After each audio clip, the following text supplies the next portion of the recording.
Monsieur ushaka kuyasiga ushatse kumbwira ngo iki ushaka sisuri nawe bitekereza yenda bure tuvuge nagutegeye uri muzi sibyo uje kunzu ubu nujya niwanyu nagutegera ko kugira ngo wenda kubera ari iwanyu uritegera kugura gutanga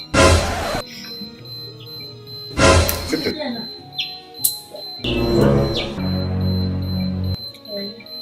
ntabwo ntacyo ngomba ndashoboka ko bisubiye mu go birarire nta kibazo simbikore gute nawe bitekereza ariko